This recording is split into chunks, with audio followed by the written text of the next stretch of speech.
proofs coming out all the time, every other day, it's just a matter of if you can find it or not, if it's going to surface in the right areas where people can share it. You know, they're trying to censor this stuff nonstop. There's just a mission to keep this stuff buried.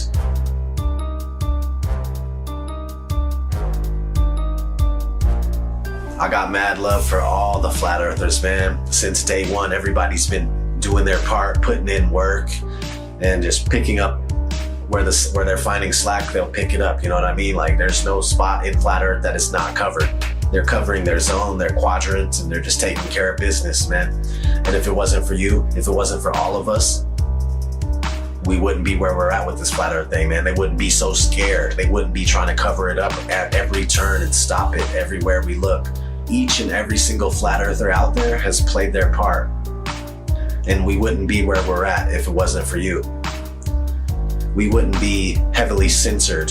They wouldn't be scared to debate us. They wouldn't be trying to censor us at every turn if it wasn't for you guys and you wonderful women exposing flat earth with all your might, all your power. All the glory to God. What a wonderful world we live on. So beautiful. There's pilots coming out all the time too, and they're attesting to the fact that you can't find any curvature. Ask any airline pilot what the shape of the Earth is. When they're done laughing at you, they'll tell you it's a sphere. That's not, no, the ground looks to us like it's standing still. Did you notice any curvature while we were up there? No. No? What'd you see while we were up there? Just the blue sky, white clouds. Yeah, is it flat or? Pretty flat. Pretty flat? Yeah. Okay, thank you. I was reading a lot of stuff on the flat earth. Okay, yeah. True. It's true? Yeah. Okay, all right, cool. All right. God bless, brother. Did you notice any curvature while we were up there? Curvature? No. No? There's no curvature? It's just all flat. Casey, how are you, mate? Pleased to meet you guys. There's no way there's curvature. We're round and flat, aren't we? Definitely. We are, aren't we? Thank you. Most pilots know their plane is flying over a plane. A stationary plane. Always a smooth and level flight. We never feel the plane dipping its nose down. We only feel the landing. Which flight route matches reality in your mind? If you chose the left, you may need medical attention. Everything beneath you while flying is level and motionless. Just as expected, flying over a stationary plane.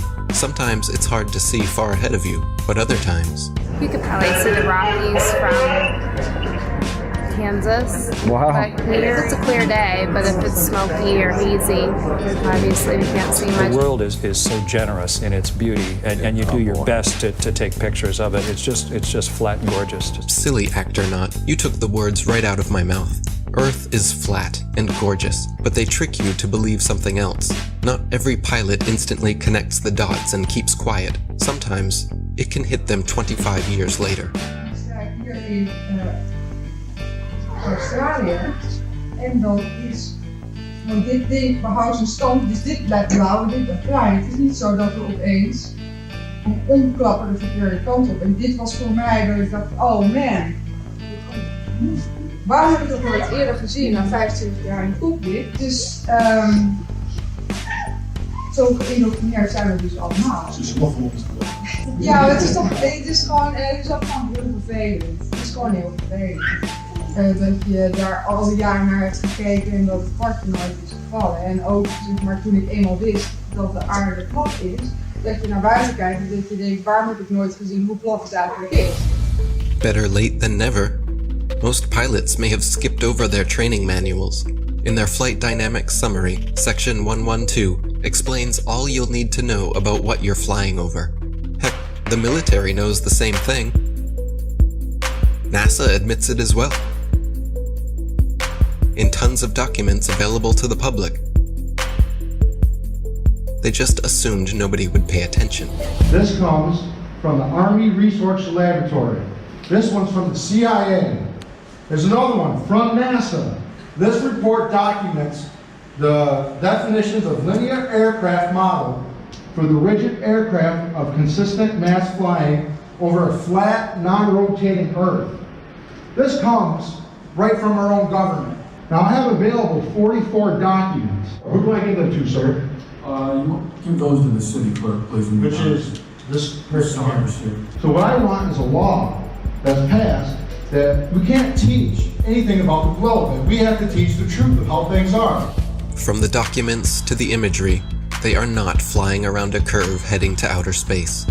They are flying over a stationary, flat plane. Stop falling for the illusions. Every rocket goes up and then levels out. Most of NASA's rockets launch from Florida and head towards the Bermuda Triangle. Well, besides the occasional. They're not shy about showing the truth in plain sight. 125 alleged miles up, and they show you our level horizon with a local sun. Then quickly switch cameras to their fisheye lens, as if that didn't just happen. You have to pick one. You can't have both. Looks as if their cameras go about as high as most hot air balloons do before they burst. Who do they think they're fooling? But let me guess. You saw the curvature in the images from satellites. The thousands of magical orbiting aluminum tin cans floating in space. It's all animation and games until one comes crashing down on your squad. Many crashed satellites have been reported the world over. And the one thing they all have in common is giant helium balloons attached to them. Of course, satellite technology is real. We get our weather information, communication equipment, and even some internet service from them. Look up Google Loon, for example. It's not that they wouldn't use the magical floating satellites if they could, it's that they don't physically exist, nor does the globe. They have been sending these up one at a time since it all began. I will allow them to explain it. He got a patent on that in 1950, and those early balloons were so large they didn't have any way to launch them, except they actually launched them from aircraft carriers. Modern scientific ballooning was born. It was also the genesis for NASA's newly developed super pressure balloon. The reason for super pressure ballooning is they have absolutely stable altitude, day, night, and it doesn't matter how cold the atmosphere is. They are sealed. So your shape is always the same, you always displace the same amount of air, and therefore you have the same amount of buoyancy all the time. This day-to-night altitude stability allows super pressure balloons and the sun. Hi, I'm Matt, and this is NASA Now. NASA's been using balloons for science research for over 30 years.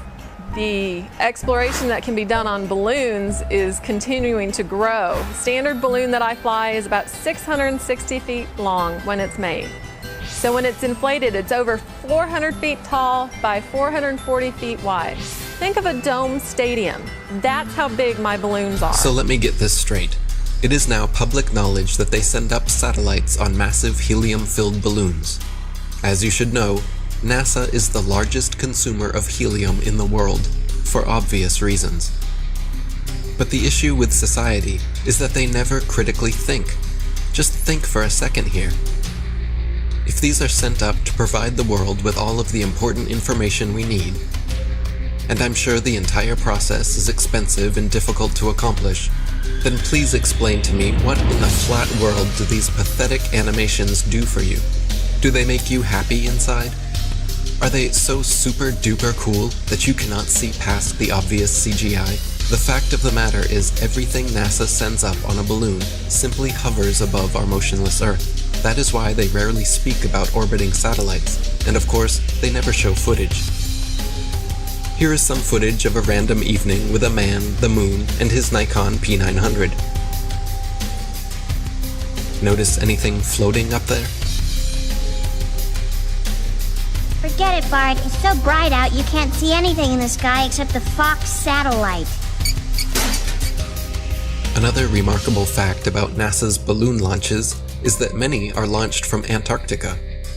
Is it because we cannot travel past certain parallels to witness their launches with our own eyes? What else are they hiding from us over there? It would be nice if someone was allowed to truly explore Antarctica again.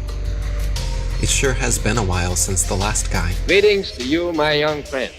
Our very distinguished guest for this evening is Admiral Richard E. Byrd. I must say that Admiral Byrd, our guest tonight, is not only our greatest living explorer, but he's been an inspiration to countless Americans. Admiral Byrd, is there any unexplored land left on this earth that might appeal to adventurous young Americans? Yes, there is. Strangely enough, there is left in the world today an area as big as the United States that's never been seen by a human being. And I think it's quite astonishing that there should be an area as big as that unexplored. But more important than that, it has to do with the future of the nation, those to come after us, or even during your lifetime. Because it happens to be an untouched reservoir of natural resources.